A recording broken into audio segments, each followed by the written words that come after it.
Assalamualaikum warahmatullahi wabarakatuh. Sampurasun. Wilujeng sonten pamirsa, patepang deui sareng simkuring Tresna Citra Amalia dina Warta Sunda menyajikan informasi aktual sareng faktual edisi dinten Salasa kaping 23 November 2020 hiji.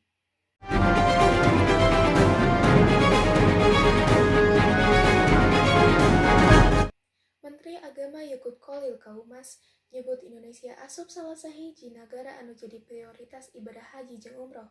Sabada dirina ngagelar pertemuan bareng otoritas haji jeung umroh Arab Saudi di Mekah 22 November 2020 hiji. Atos 2 tahun lamina COVID-19 janten pandemi di kabeh negara. Loba kegiatan anu jadi kaganggu ku pandemi ieu. Salah sahijina nyaeta jadwal haji sareng umroh jamaah Indonesia anu kudu dibatalkeun sabab Arab Saudi nutup total kedatangan jamaah haji ku sabab nyegah nyebarna virus COVID-19 nu parah di Arab. Ku sabab eta, Menteri Agama Yakut Khalil Kaumas ngayakeun pertemuan jeung otoritas haji jeung umroh Arab Saudi di Mekah anu ngebahas ngeunaan jadwal haji jeung umroh jamaah Indonesia. Tina hasil pertemuan ieu, Yakut nyebutkeun yen Indonesia asup prioritas keur ibadah haji jeung umroh. Alhamdulillah poe ieu kuring panggih jeung Menteri Haji jeung Umroh Arab Saudi, Taufik F. Al-Rabiah di Mekah. Menteri Taufik ngedalkeun yen Indonesia mangrupa prioritas dina masalah haji jeung umroh. Yakut ngedalkeun hasil pertemuan jeung Menteri Haji Saudi cukup progresif jeung efektif.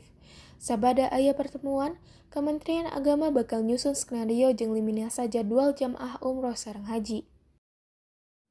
Panerapan protokol kesehatan bakal jadi aspek penting dina pengaturan penyelenggaraan umroh. Rumusan ieu salajengna bakal didugikeun ka Kementerian Haji Saudi keur dipelajari tur jadi pertimbangan dina muka panto umroh pikeun Indonesia. Dina raraga ngupayakeun kasehatan pikeun calon jamaah umroh, Kementerian Agama nyieun kebijakan anu ngatur jamaah umroh. Contoh kebijakanna nyaeta pakait PCR pikeun jamaah umroh jeung bakal difokuskeun fasilitas kesehatan di Indonesia anu direkomendasikeun ku pamarentah Saudi. Salian ti ngabahas penyelenggaraan umroh, pertemuan dua menteri oge ngadiskusikeun upaya peningkatan gawe bareng bilateral dina bidang haji jeung umroh. Kami miboga visi anu sarua dina ningkatkeun gawe bareng, siga bidang manasik haji atawa panyuluhan. Harapan Yakut ke hareupna mugia persiapan lanjutan bisa rengse dina waktu saenggalna. Jadi penyelenggaraan umroh bisa dibuka. Harapan Yakut ke hareupna oge supados jamaah umroh jeung haji Indonesia bisa saenggalna ngalanjutkeun jadwal haji jeung umroh anu katunda. Pamirsa, mung sakitu warta anu tiasa didugikeun dina waktos ieu, simkuring Tresna Citra Amalia pamios undur diri. Wilujeng sonten.